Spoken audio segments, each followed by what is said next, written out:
여러분 어려서 두꺼비 집 지어 보셨습니까? 두꺼비 집. 전기하는 거 두꺼비 집 말고요.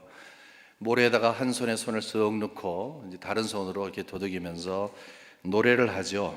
두꺼봐 두꺼봐 한 집 죽게 새 집 달라. 우리 2부 시간에 하니까 잘 하시더라고요. 한번 해볼까요? 시작. 두꺼봐 두꺼봐 한 집 죽게 새 집 달라. 별거 다 하네요. 그렇죠? 이제 막 두드린 다음에 조심스럽게 손을 싹 뺍니다. 그러면 거기에 이렇게 굴 같은 게, 자그마한 굴 같은 게 생기죠. 우리는 그것을 두꺼비 집이라고 생각을 했었습니다. 만일에 집을 짓게 되는데 그렇게 뚝딱 해서 집을 하나 짓는다면 얼마나 좋겠습니까만은 우리가 살 수 있는 제대로 된 집을 짓기 위해서는 굉장히 많은 시간이 필요하고 노력도 필요합니다. 전문가의 일입니다. 설계도를 잘 그려야 하고 그리고 설계도대로 잘 지어야 하기 때문입니다. 근데 성경을 우리가 읽다 보게 되면 흥미롭게도 우리 모두는 다 집을 짓는 사람들이다 이렇게 이야기를 합니다. 우리는 전문가가 아니라 굉장히 평범한 사람들인데 집을 짓는다고 합니다. 근데 그 집은 우리가 짓는 1층짜리, 2층짜리, 화장실 몇 개이고 하는 그런 집이 아니라 영적인 집을 이야기를 합니다. 특별한, 특수한 집을 짓는 것입니다. 아무리 생각해도 평생 집을 지어본 경험이 없는 우리들, 지어봤자 그냥 두꺼비 집 정도로 지어봤던 우리들에게, 아무런 할 것이 없는 우리 평범한 사람들에게 아주 특수한 그런 집을 짓는 사람들로 세워주십니다. 이 집은 다름이 아니라 교회입니다. 영적인 공동체를 이야기합니다. 건물을 이야기하는 것이 아니라 예수 믿는 사람들이 함께 모여서, 세상과 구별된 사람들이 함께 모여서 함께 이루는 영적 공동체를 이야기합니다. 그래서 오늘은 세 가지 포인트로 나눠서 말씀을 나누려고 합니다. 첫 번째는 왜 내가, 이 평범한 내가 이 특별한 건물을 세워가야 하는지, 또 두 번째는 과연 그것이 어떠한 건물이길래 그 특별한 건물을 나를 통해서 지어가는 것인지, 또 세 번째는 어떤 방법으로 구체적으로 지어가는지, 이 세 가지를 함께 나누려고 합니다. 맨 처음에 우리가 나누고 싶은 것은 과연 내가 왜 이런 평범한 사람이 특별한 영적인 교회, 참 아름다운 공동체를 지어가는가 하는 이 사실을 발견하는 것입니다. 여기 19절에 보면 이런 말씀이 있어요. 그러므로 이제부터 너희는 외인도 아니요 나그네도 아니요 오직 성도들과 동일한 시민이요 하나님의 권속이다, 이렇게 이야기를 하고 있습니다. 성경을 읽을 때 우리가 다 섬세하게 읽어야 하지만 특별히 바울 서신을 읽을 때에는 접속사를 주의 깊게 읽어야 합니다. 접속사는 앞에 있는 내용과 뒤에 있는 내용을 이어주는 역할을 하고 있습니다. 여기 맨 첫 번에 그러므로라고 하는 말이 있어요. 영어로 보니까 저는 NIV를 쓰고 있는데 consequently라고 이야기하고 있어요. consequently, 이게 뭐냐면은 앞에 부분 때문에 뒤에 부분을 이야기한다 하는 것입니다. 우리가 안경을 끼잖아요. 그럴 때 이렇게 말을 합니다. 눈이 상당히 나빠졌어요. 그래서 안경을 낍니다. 이게 그래서라는 것은 앞에 부분, 눈이 나빠진 것 때문에, 그러므로 안경을 낍니다, 이렇게 이야기를 하고 있어요. 우리의 전체적인 오늘 말씀의 주제는 우리는 평범한 사람이지만 특수한 집을 짓는 사람들입니다 라는 그런 말을 하고 있는 거예요. 그렇다고 한다면 앞에 무엇이 나와 있기 때문에 그런가? 여기 19절에 보면 이런 말씀이 있어요. 그러므로 이제부터 너희는 의인도 아니요 나그네도 아니요 오직 성도들과 동일한 시민이요 하나님의 권속이다. 우리가 함께 읽었던 것을 다시 한번 읽었는데 여러분 아마 느끼신 분은 느끼셨을 거예요. 이전에 신변의 변화가 생겼다는 것이죠. 아주 근본적인 변화가 생겼다 하는 것이지요. 그러므로 라고 하는 것은 지난주에 우리가 공부했던 그 앞에 부분, 에베소서 2장 앞에 부분에 대한 것을 이야기하고 있어요. 그것이 근거가 됐기 때문에 결국은 이렇게 내가 집을 짓는 사람이 되었습니다 하는 것입니다. 앞에 부분은 어떤 신분의 변화입니까? 우리가 예수 바깥에 있었을 때, 하나님 바깥에 있었을 때의 모습을 이야기해요. 여기서 이야기할 때는 외인이요 라는 표시가 있어요. 외인이요. 그리고 나그네가 됐다는 것입니다. 하나님과 관계가 없는 사람이었는데 그리스도께서 우리를 위해 십자가에 죽으심으로 우리는 하나님과 관계를 있는 사람이 됐습니다. 그것을 이야기하는 거예요. 그러니까 여기에서 과거라고 하는 것은, 과거에 어떤 신분의 변화가 있다는 것은, 나는 하나님 밖에 있었으나 하나님 안에 있어, 그러므로 나는 이제 집을 짓는 사람이 됐습니다 라고 하는 말을 하는 것입니다. 근데 이것도 보통 이야기가 아니에요. 여기 신분의 변화를 이야기하면서 이제는 나는 하나님의 나라의 시민이 되었습니다. 하나님의 나라의 시민이 되었습니다. 하나님이 꿈꾸고 계시고 이 땅에서 지금 복음을 통해서 확장되어 가고 있는 그 하나님의 나라, 힘있게 진행되어 가고 있는 그 하나님의 나라, 거기 한 시민이 되었습니다. 그리고 하나님 가족의 권속이 되었습니다 라는 거예요. 여기에서 권속이라고 하는 것은 가깝게 함께 지내는 사람들을 이야기합니다. 어느 정도로 가깝냐면, 여러분 저도 우리 형제들이 있는데 여기에 살지 않아요. 미국의 중부, 서부에 중부하고 동부에 이렇게 있어요. 함께 자라날 때는 서로 비비면서 살았지만, 함께 가족으로 느끼고 살았지만 서로 헤어져 있고 또 하는 일이 다르니까 아무래도 매일 카톡을 통해서 인사하긴 하지만 좀 먼 것처럼 보여요. 영어 표현에 그런 거 있잖아요. Out of sight, out of mind. 아무래도 눈에 떨어지게 되면 마음으로부터 멀어지는 것이 사실이잖아요. 하지만 여기서 권속이라고 하는 것은 함께 살아가는 거예요. 아침에 함께 일어나서 식사하고 같이 인사하고 밤잘 때 들어가기도 인사하고 하는 그 함께 살아가는 식구가 됐다는 것이죠. 하나님의 나라의 한 식구가 된 것을 이야기를 하는 것입니다. 그래서 우리는 고백할 것이 있어요. 무슨 고백을 할 겁니까? 나는 하나님 밖에 있었는데 그리스도를 통해서 하나님의 나라의 한 식구가 되었고 한 가족이 되었고 한 일원이 되었고 이제는 하나님과 아주 밀접한 관계에 있습니다. 그러므로 나는 이러한 삶을 살게 됐습니다 라고 하는 이야기가 있는 것입니다. 여러분, 바울이 강조하는 것은 뭐냐 하면, 이제 변화됐으니까 변화된 거 기뻐하고 살아라, 그것이 아니라 변화되었으니 변화된 자로 살아가야 할 의무를 우리에게 이야기하는 거예요. 예수 그리스도를 통해서 이렇게 변화된 거 아니냐, 얼마나 신분의 변화가 있느냐. 그렇기 때문에 변화된 신분을 가진 자로서 이렇게 살아야 한다라고 하면 너는 결정권이 없다, 평범해 보인다 할지라도 특별한 집을 짓는 사람들이다 라고 우리에게 선언을 하고 있는 거예요. 학교에 가면 우열반이 갈라져 있습니다. 공부 잘하는 애들은 따로, 그 다음에 그러지 않은 애들은 따로 있어요. 왜냐하면 진도가 함께 나가지 않기 때문에 그래요. 깊이도 다르기 때문에 그래요. 그게 사회입니다. 똑같이 파킹장에서 파킹하고 건물로 들어가도 거기에는 CEO가 들어가는 방이 있고 사장이 들어가는 방이 있고 부사장이 들어가는 방이 있고 또 회사원이 들어가는 방이 따로 있어요. 직업에는 귀천이 없습니다. 직업에는 정말 귀천이 없지만 그럼에도 불구하고 우리는 높은 직위와 낮은 직위는 분명히 있는 것입니다. 이게 사회예요. 사회는 구분이 있어요. 잘난 사람, 못난 사람, 잘된 사람, 못된 사람이 분명히 구분이 있어요. 그러면 교회는 어떤 곳인가 하는 것을 우리에게 도전을 주는 것이죠. 교회도 그런가? 하지만 교회는 그런 것이 아니라고 하는 것이 여기에 강조점입니다. 교회는 우열반이 없습니다. 교회는 높낮이가 없습니다. 만일에 여러분들이 머릿속에 생각을 할 때 아무리 그래도 교회는 소수에 의해서 교회가 이끌어져 가는 거야 라고 생각을 하신다면 여러분 생각이 틀린 거예요. 왜냐하면 내가 아닌 어떤 소수가 교회를 이끌어간다 생각하면 함께 그리스도 안에서 변화된 나로서 교회를, 이 특별한 건물을 함께 지어가야 할 나의 의무를 다른 사람에게 부과하는 거예요. 혹시 교회가 제왕적인 담임 목사에 의해서 이끌어지거나 아니면 크레물린 같은 어떤 당회에 의해서 아니면 대단한 정치력을 갖고 있는 소수에 의해서 또 힘을 지니고 있는 어떤 사람들에 의해서 이끌어져 가고 있다는 생각을 하신다면 여러분은 이미 여러분의 책임을 포기한 거예요.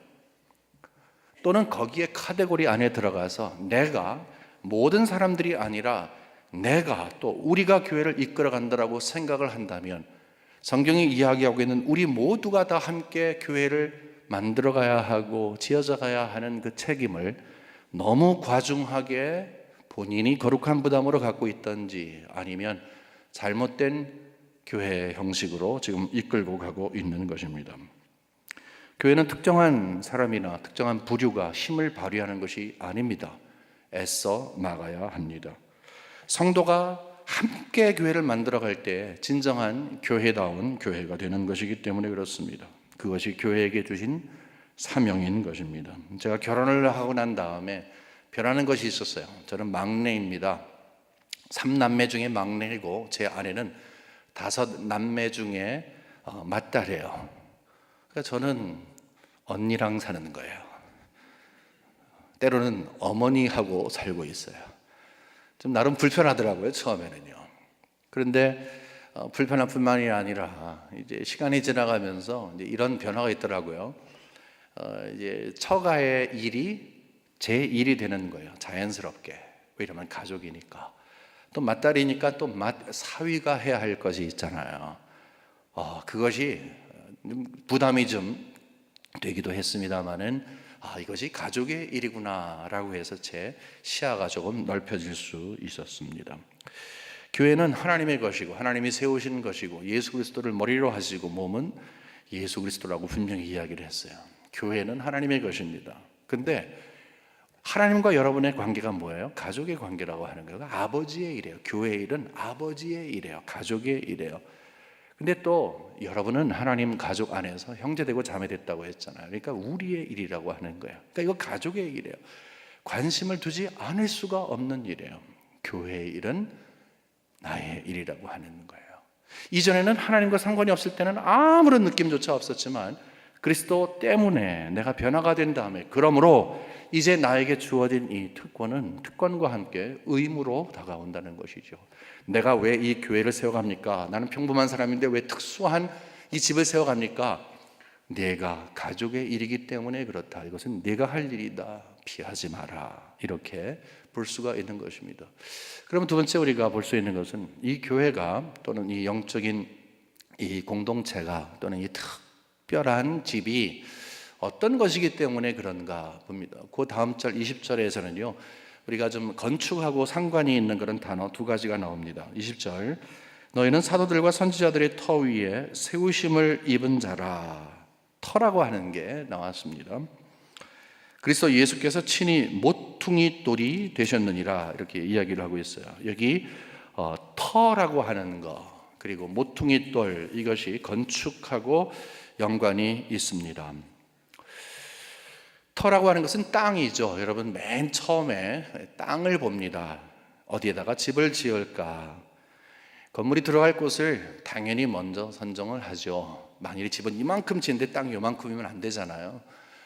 또 너무 기울기가 이렇게 되면 또 다른 공사를 많이 해야 되니까 그렇지 못하잖아요. 그래서 우리가 땅을 먼저 봐야 합니다. 터를 봐야 합니다. 근데 터를 이야기하면서 이렇게 구체적으로 이야기를 하고 있어요. 그냥 터 이렇게 이야기하지 않고 사도들과 선지자의 터 이렇게 이야기하고 있어요. 사도들과 선지자의 터라고 이야기를 한 거예요. 굉장히 특정한 이것을 지정한 것이죠. 우리가 이야기할 때는 그러면 내가 사도들과 선지자의 터에 져야 되겠구나 그게 아니에요. 이것은 하나의 19절 조금 전에 읽었던 것에서 쭉 이어지는 거예요. 우리에게 주어진 이 특별한 교회가 이미 우리가 예수를 알기 이전에 어떤 터 위에 세워졌다. 이것은 주어진 것이라는 거죠. 저는 태어나니까 조씨로 태어졌어요. 남자로 태어났어요. 우리 부모님은 제가 결정한 게 아니에요. 마찬가지죠. 우리가 예수 그리스도를 믿었는데 믿은 다음에 보게 되니까 이 교회가 어떤 터 위에 세워져 있는 거예요. 사도들과 선지자의 터이죠. 사도들과 선지자의 터라고 하는 건 여러분 맨하탄이라고 하는 그 커다란 도시는요 하나의 큰 바위 위에 세워진 거 아세요? 굉장히 높은 빌딩 말고 특별히 남쪽 아래 보면 거기 그 금융가에 보게 되면 정말 높은 빌딩이 엄청나게 많이 있습니다. 끄떡없어요. 왜? 그 터가 든든하니까. 예수님께서 모래 위에 세울래? 반석 위에 세울래? 즉 모래 위에 세울래? 바위 위에 세울래? 이야기하면서 창수가 나고 비가 났을 때 그때 분명히 구분이 된단다. 반석 위에 둬라. 기초가 중요하다. 그걸 이야기하는 거예요. 우리 신앙의 기초가 어디 있는가? 교회의 기초가 어디 있는가 하는 것을 이야기하는 것입니다. 아무리 좋은 집을 지어도 어떤 분이 그런 말씀하세요. 옆에 줄줄줄 흐르는 개울이 너무 예뻐서 그것 때문에 집을 거기다가 지었는데 알고 보니까 이게 방수가 잘 안 돼 갖고 거기서 물이 들어와 갖고 지하실에 맨날 물 퍼대느라고 정신이 없습니다. 터를 잘 골라야 하는 것입니다. 교회는 우리와 상관이 없다는 것을 우리가 결정하기 이전에 이미 2000년 전에 하나님께서 예수 그리스도를 통해서 교회를 시작하실 때에 사도들과 선지자들의 터 위에 세웠어요. 그것이 뭔 줄 아세요? 제가 길게 말씀드리지 않고 간단히 말씀드리면 예수 그리스도의 피의 복음, 그 위에 교회가 세워지는 거예요. 하나님의 말씀, 그 위에 세워지는 거예요.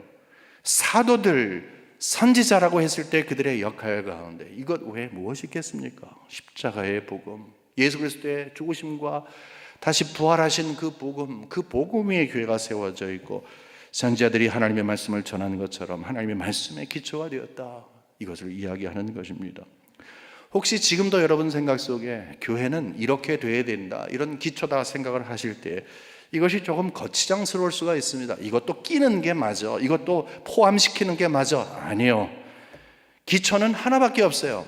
이쪽은 단단한데 저쪽은 모래가 될 수가 없죠. 그런 것이 아닙니다. 하나예요. 그냥 솔리드한 거예요. 아주 반석 위에 세워지는 거예요. 그것은 여기서 말하는 것처럼 사도와 선지자의 말씀의 기초 위에 세워지는 거예요. 복음의 기초 위에 세워지는 거예요. 그것이 아니 되기 때문에 교회가 조금만 돼도 흔들하는 거예요. 든든한 교회는, 든든히 서가는 교회는 반드시 십자가의 복음과 하나님의 말씀 위에 세워질 수밖에 없어요. 아무리 내 이상적인 교회를 드러낸다 할지라도 그 누구가 베스트셀러를 통해서 교회는 이래야 된다라고 이야기해도 그것은 사람의 생각이라면 절대로 수용할 수가 없는 것입니다. 하나님의 말씀이 우리에게 말씀해 주시는 것, 하나님이 꿈꾸시는 가장 이상적인 교회는 모든 성도님들이 그리스도를 깊이 사랑하되 십자가를 사랑하고 삶의 변화를 바로 예수 그리스도 그가 죽으심고 그 다음에 부활하신 그 복음의 환희와 기쁨을 가지고 십자가를 내가 기쁘게 지고 가는 것이고, 하나님께서 말씀하신 말씀 모든 것 가까이 하고 사랑하고 순종하고 실천하는 것, 바로 거기에 있다는 것이지요. 교회는 무엇입니까? 교회는 건물이 아니라고 이야기했어요. 교회는 바로 여러분이에요. 여러분 자신들이 교회예요. 여기 또 그러면 교회가 해야 되겠지. 아니에요. 여러분들이요. 내가 해야 된다는 거예요. 그러므로 여러분이 세워가야 할 교회가 바로 그런 거예요. 즉 여러분이 이러한 모습으로 세워져야 한다는 것입니다. 모퉁이돌이 무엇입니까? 모퉁이돌은 집의 기초인데 좀 설명을 드려야 돼요. 이미 아시는 분은 아시겠지만 옛날에 무슨 얼마나 잘 그렸겠어요. 저도 그 정도는 그려서 할 수 있을 것 같아요. 그냥 잘 양쪽 세워두고 내 코너에다가 잘 세워두고 거기 맞춰서 세우고 위로 올리고, 마치 장난감 집을 지는 듯한 그런 수준으로 지었겠죠. 물론 그거보다 훨씬 더 잘 지었겠지만, 전문가가 지었다면. 그렇지만 우리의 생각할 때 지금 현대의 이 건축 양식 또는 그 방법에 비교하면 굉장히 원시적인 거가 아닐까 생각을 합니다. 그래서 이렇게 보게 되면 이제 네모난 집을 짓는다 생각을 하면은 양쪽 코너에다가 이 돌을 둡니다. 그것을 이제 코너 스톤이라고 하죠. 코너에 있는 스톤, 그게 바로 머리돌이 되는 것입니다. 이 코너에다가 스톤을 두는 거예요. 그런데 거기 어떻게 되냐면은 요 왼쪽 오른쪽 이 각도를 잘 맞추는 거예요. 이 네 군데 다.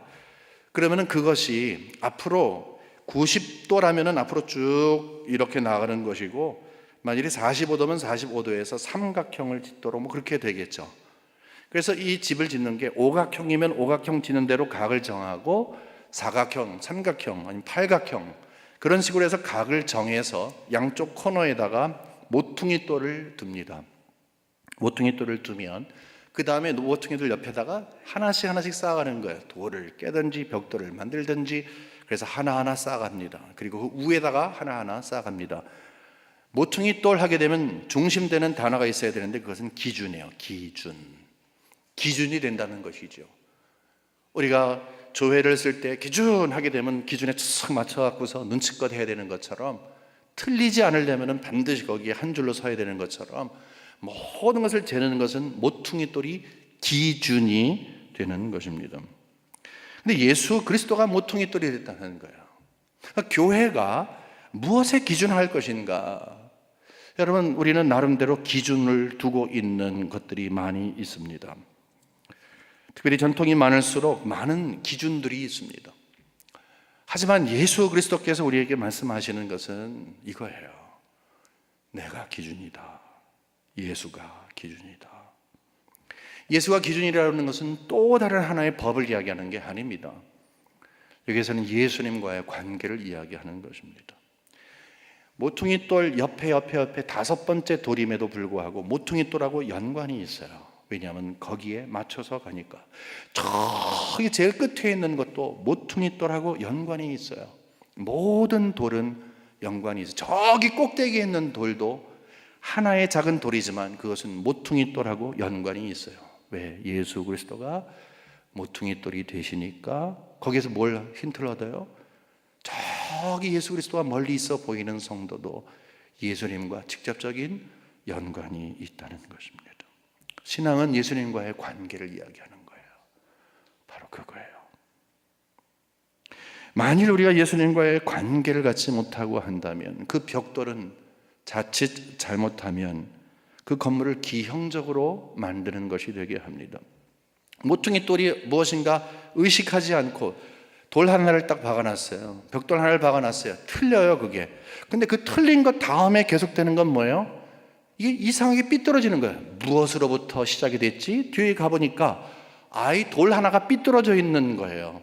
그것은 모퉁이돌하고 관계가 없는 것입니다. 21세기에 많은 교회들이 기형적이 됩니다. 뒤틀려 있습니다. 교회가 질서를 잃어버리게 됩니다. 왜 그런가?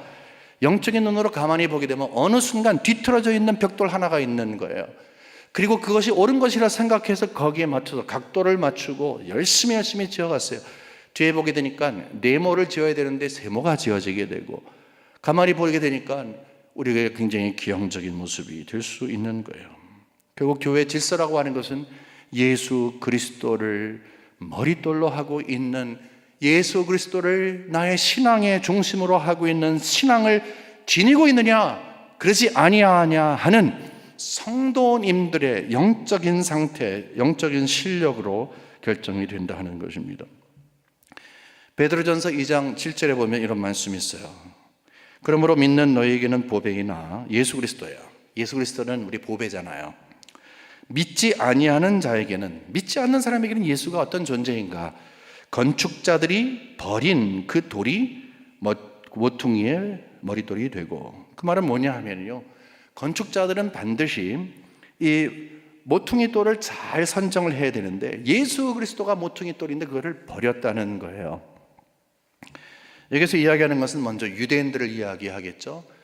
유대인들은 예수님을 버렸습니다. 왜 그래요? 자기네들 너무너무 오랜 역사가 있어요. 구약시대에 얼마나 찬란하고 자랑스러운 역사가 있어요.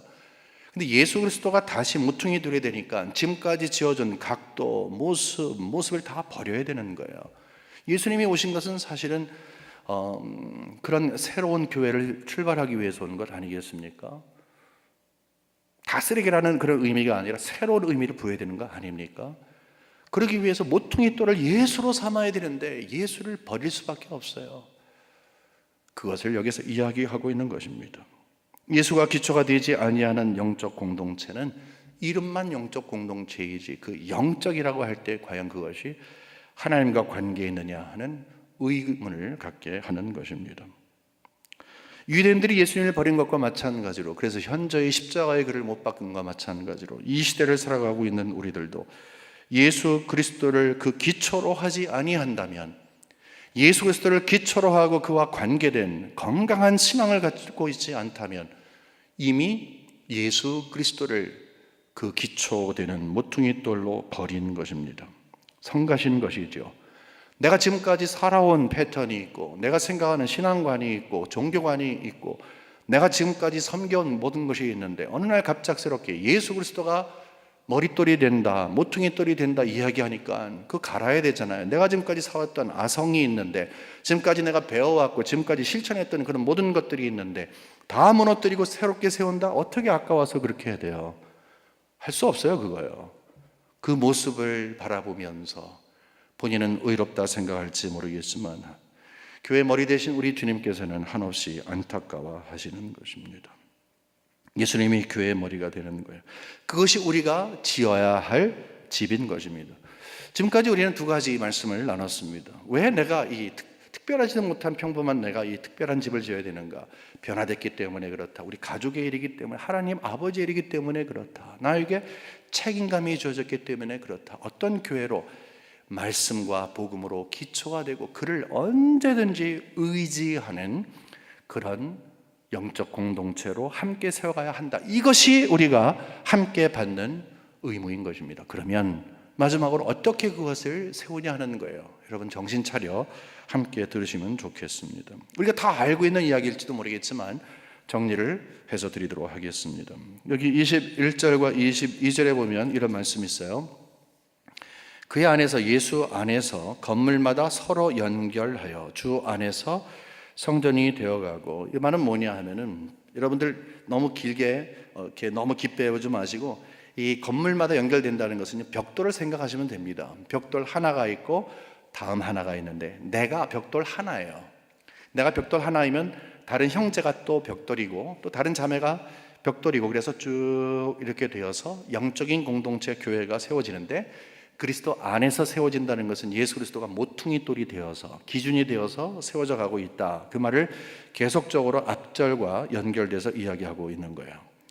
22절에 보게 되면은 너희도 성령 안에서 하나님이 거하실 처소가 되기 위하여 그리스도 예수 안에서 함께 지어져 가는, 여기서 안에서라는 게 두 번 나와요. 성령 안에서, 그 다음에 예수 그리스도 안에서. 그 안을 떠나지 않는다는 것입니다. 한계를 정하는 것이에요. 하지만 이 한계를 정해서 우리는 만들어짐을 받고 있다. 요거 설명을 이제 드리려고 합니다. 이걸 어느 정도 우리가 이해했으면 여기에서 아주 구체적으로 어떤 자세를 갖고 짓는 건가에 대해서 세 가지의 서로 상관된 그런 말씀을 드리도록 하겠습니다. 따로따로 생각하지 않으셔도 됩니다. 그냥 따라오시면 됩니다. 어렵지 않습니다. 첫 번째는 나는 하나님께서 나를 하나님의 집을 짓는 도구로 사용하신다는 거예요. 특별한 집을 짓는 방법을 한마디로 이야기하면 이거예요. 내가 내 손으로 짓는 것이 아니고 내가 그 집의 한 부분이 되어간다 하는 거예요. 보통 우리가 집을 지을 때 보면 이제 처음 가게 되면 기초를 쌓고 그 다음에 뭐 기둥을 쌓고 그 다음에 뭘 하고 그 다음에 지붕 올리고 그러잖아요. 그래서 아유 많이 지었네. 그러면 일 끝난 다음에 다 집에 갑니다. 또 와갖고 일을 합니다. 또 집에 갑니다. 또 일을 합니다. 우리가 이 특별한 집을 짓는 것을 내가 어디에 가서 막 짓고 그 다음에 쉬고 이런 것이 아니라는 거예요. 내가 직접 그 특별한 집의 한 부분이 되는 것, 그것이 곧 이 집을 세워가는 방법이라는 거예요. 그러면 누가 이것을 짓냐는 것입니다. 하나님께서 짓는다는 거예요. 조금 전에 본 것처럼 그 안에서 건물마다 서로 연결해서 주 안에서 성전이 되어가고 하나님께서 나를 도구로 사용하신다. 이렇게 21절에 말하고 있어요. 하나님의 도구로 사용하십니다. 여러분 보통 우리가 도구 하게 되면은 뭘 생각해요? 망치, 톱, 사닥다리, 줄자 이런 거 생각하죠. 하지만 하나님께서는 그런 것으로 짓지 않으시고 여러분을 갖고 지으시는 거예요. 여러분이 도구예요. 내가 한 벽돌이 되는 거예요. 여러 벽돌 가운데 그냥 하나가 되는 거예요. 그리고 하나님이 그것을 지어 가시는 것입니다. 내가 건물 전체를 생각할 수 있는 눈을 갖게끔 하는 거예요. 하나님의 집, 영적인 공동체 하게 되면 나는 한 부분을 하나님께서 여기에 두셨구나. 그래서 전체를 짓도록 하셨구나. 이것을 생각하는 거예요. 왼쪽에도 벽돌이 있고 오른쪽에 위아래 다 벽돌이 있어요. 혼자 있는 게 아니에요. 여러분 신앙생활을 할 때 많은 부분 나 혼자 신앙생활을 할 수 있다고 생각을 하고 그것이 옳은 것이라고 생각해요. 제가 강조하는 부분 중에 하나가 그래요. 신앙은 하나님과 1대1의 관계예요. 그거 정확합니다. 신앙은 아버지가 나를 대신해서 믿어줄 수도 없고 우리 아들을 위해서 내가 믿어줄 수도 없어요. 영적인 것은 1대1의 관계예요. 그렇지만 공동체를 생각을 한다면 하나님이 왜 공동체를 우리에게 주셨을까? 왜 1대1의 관계에서 그냥 하나님께서 모두를 다 이렇게 예수 믿게 하시고 천국 가게 하실 수도 있는데 왜 교회를 허락해 주셨을까? 왜 예수 그리스도의 피로써 교회를 값주고 사셨을까? 그 이유가 무엇일까? 우리는 곰곰이 생각을 해봐야 할 것입니다. 혼자 신앙생활하는 것이 불가능하다 하는 결론을 빨리 내리라는 것이지요. 우리는 절대 혼자로 완전하지 않습니다. 벽돌 하나는 벽돌 하나예요. 벽돌 하나가 무슨 집이 되겠습니까? 하지만 벽돌들이 모이게 되면 집이 되는 거예요. 그것도 모퉁이돌 대신 예수 그리스도를 의식해서 그와 관계되는 그 벽돌들이 잘 모여있을 때 놀라운 일이 있는 거예요. 놀라는 거죠. 아니, 내가 이 집의 한 부분이라니 하는 생각을 갖게 된다는 것이죠.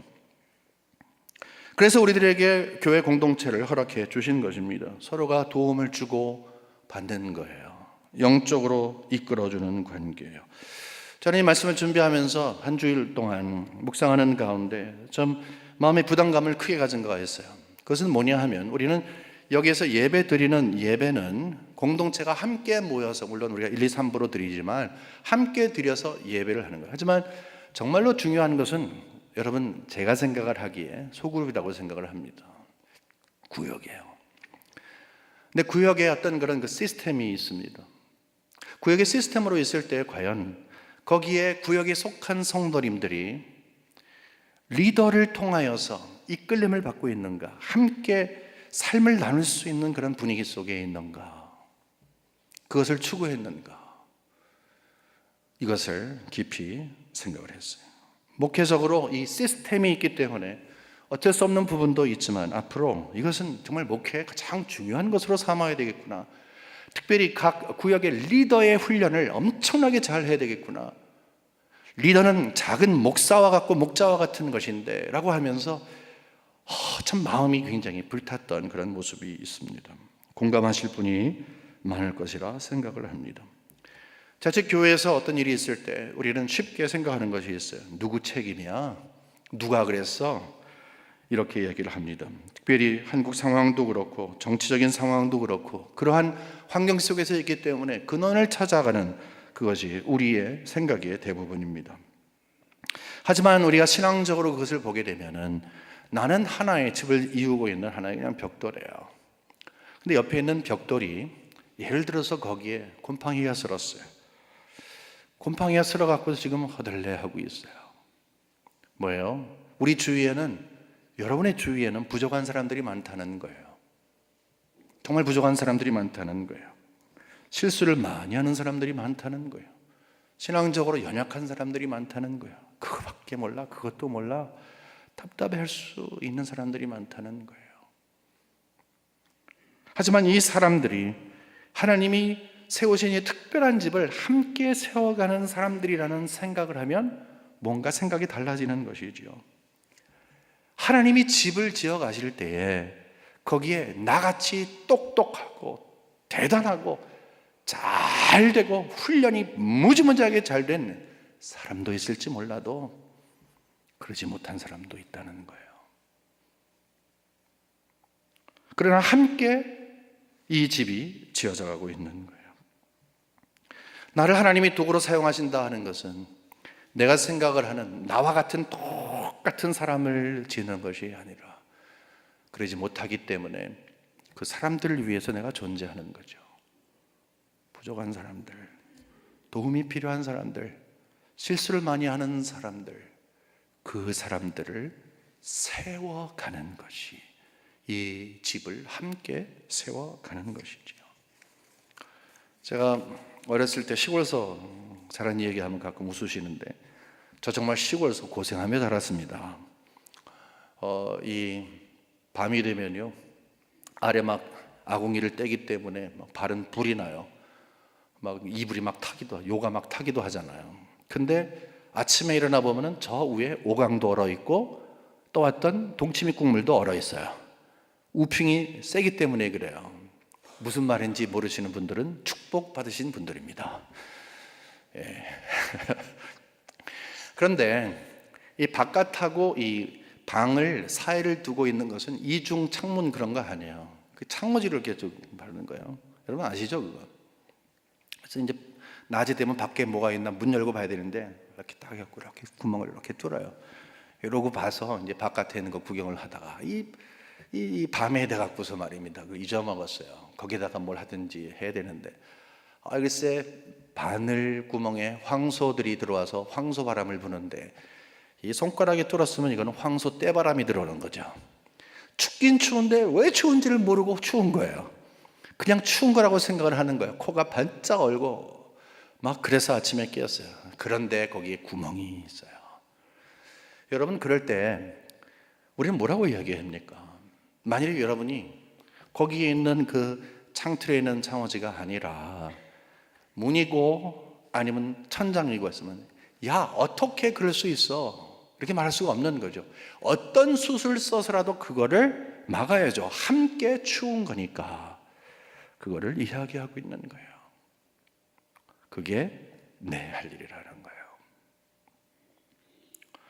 하나님께서는 이렇게 나를 향해서 요구하고 계십니다. 근데 여러분, 두 번째는 그럼에도 불구하고 항상 우리의 일은 미완성으로 남아있다는 것을 알아야 돼요.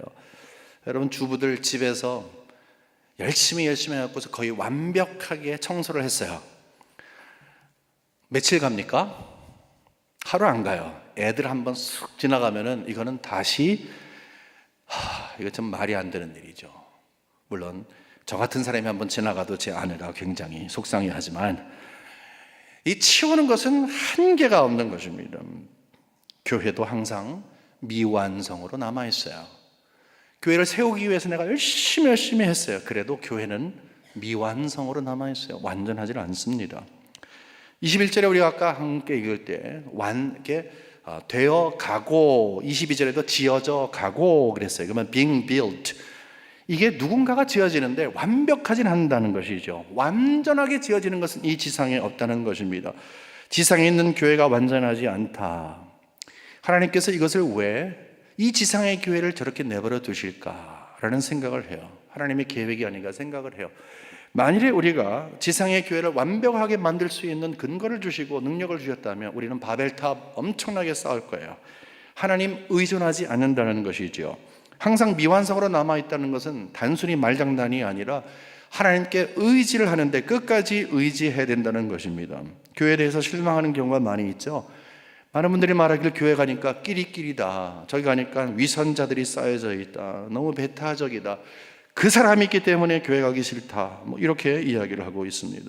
얼마든지 있을 수 있는, 얼마든지 있을 수 있는 것은 수용하자는 게 아니에요. 깔끔하다 그런 거니까 이런 거 아니에요. 이런 교회 되지 않기 위해 노력을 해야 되겠죠. 그렇지만 우리는 교회를 믿는 게 아니라 하나님을 믿는다 하는 생각을 잊지 말아야 돼요. 여러분, 뭘 믿으세요? 하나님을 믿으십시오. 사람 믿지 마십시오. 교회는 사람으로 구성이 되어 있어요. 교회는 건물 아니라고 말했어요. 반복적으로 이야기하는데 사람이 함께 모여서 공동체를 이루어요. 사람에게 기대하잖아요. 실망해요. 왜 그런지 아세요? 여러분도 실망할 거리가 많기 때문에 그렇습니다. 교회에 대해서 실망하시는 분들 한번 생각해 보세요. 여러분들은 실망거리가 없습니까? 여러분에게 실망을 주시는 분 생각해 보세요. 남에게 실망거리를 준 적이 없습니까? 항상 미완성으로 남아있는 거예요. 지난주일날 그래서 제가 이런 말씀을 드렸어요. 세상에 두 가지 사람들이 있다. 예수 믿기 전에는 용서받지 못한 죄인이고 예수 믿은 다음에는 용서받은 죄인이다, 이렇게 말씀을 드렸습니다. 교회는 용서받은 죄인이 모여서 은혜 가운데 살아가는 거예요. 얼마나 다행인지 몰라요. 교회가 완벽하다면 완벽주의자들로, 율법주의자들로 손가락질하는 사람들의 그 눈총 받으면서 살아가는 것이 엄청나게 힘들 거예요. 하지만 교회는 완벽하지 않아요. 여러분, 완벽하지 않습니다. 스스로 완벽하다고 생각하시는 분들 빨리 내려놓으십시오. 여러분은 그냥 용서받은 죄인에 불과합니다. 단지 우리가 해야 할 것은 용서받은 죄인들로 하나님의 은혜를 알잖아요. 그렇기 때문에 전적으로 의지할 수밖에 없는 것입니다. 내가 할 일이 무엇입니까? 빈 부분이 보여요. 부족한 부분이 보여요. 잘 안 되는 부분이 보여요. 그럼 어떻게 해요?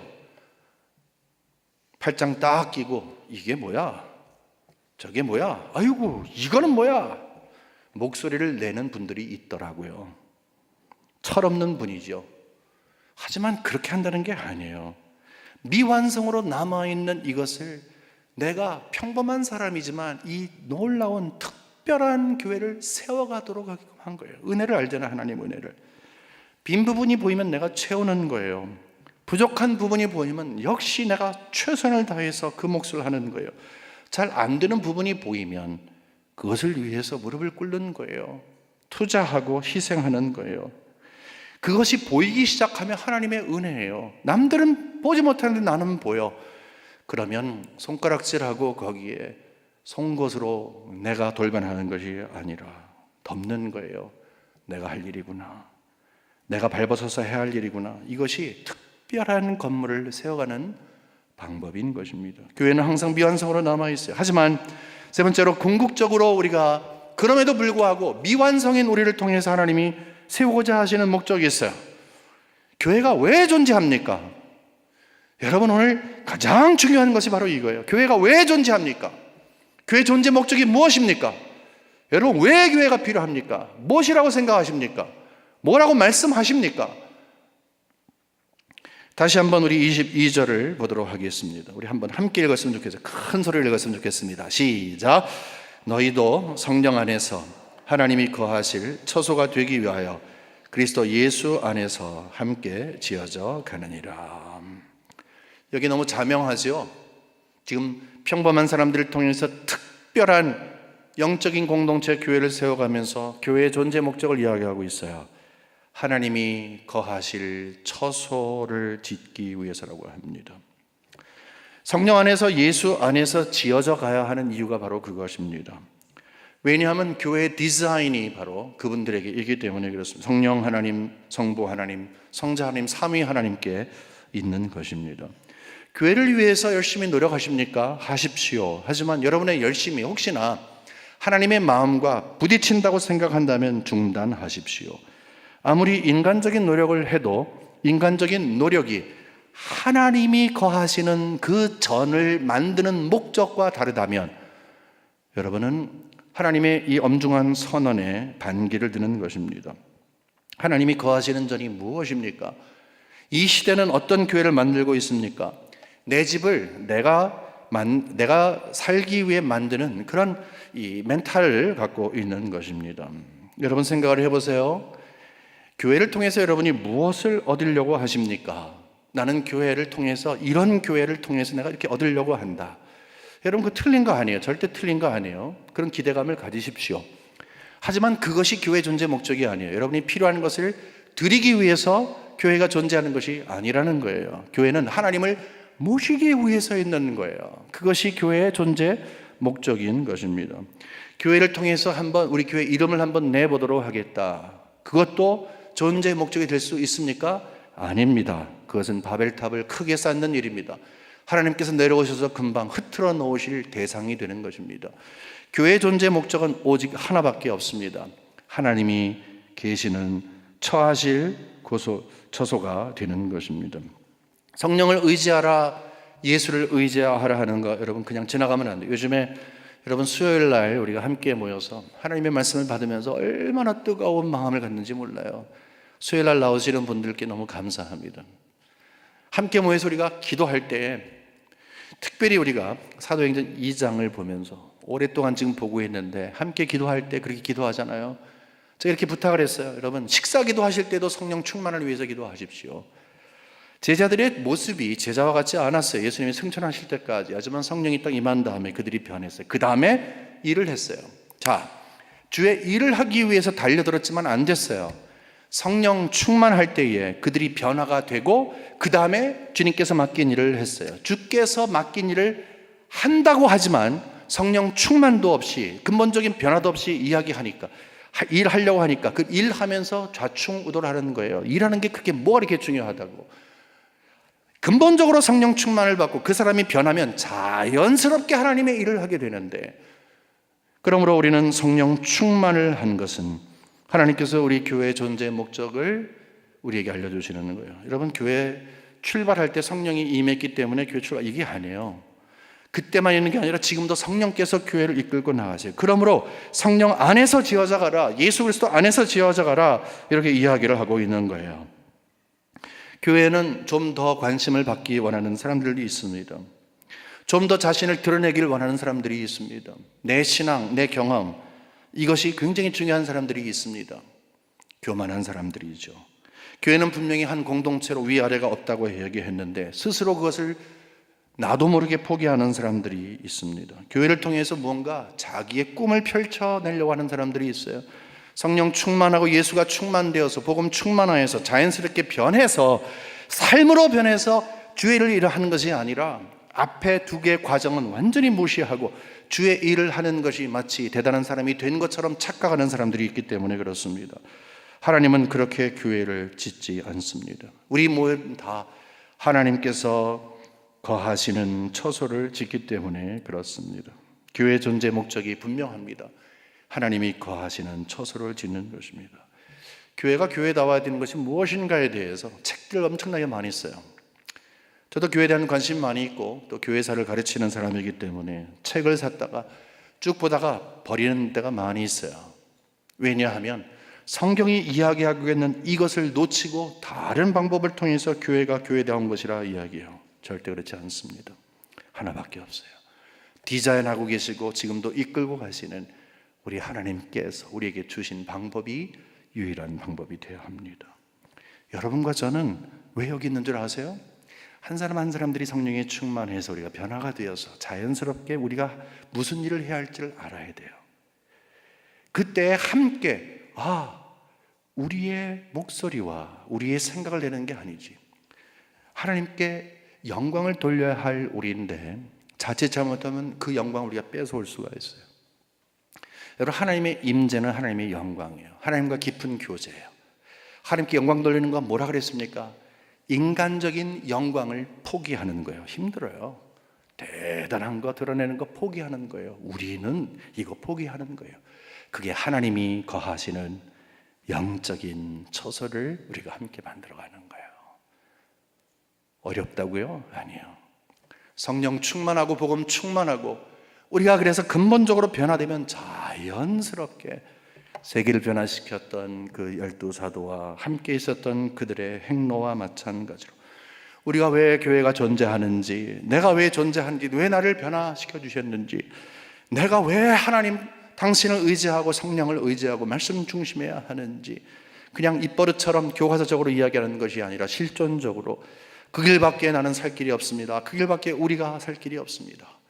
하나님 앞에 고백하는 여러분과 제가 되고 특별히 부탁드립니다. 여러분, 성령 충만을 위해서 기도하시고 성령 충만하시어서 근본적으로 변화가 되고 변화된 여러분들로서 주께서 맡겨주신 사역 잘 감당하는 여러분과 제가 되기를 주님의 이름으로 간절히 축원합니다.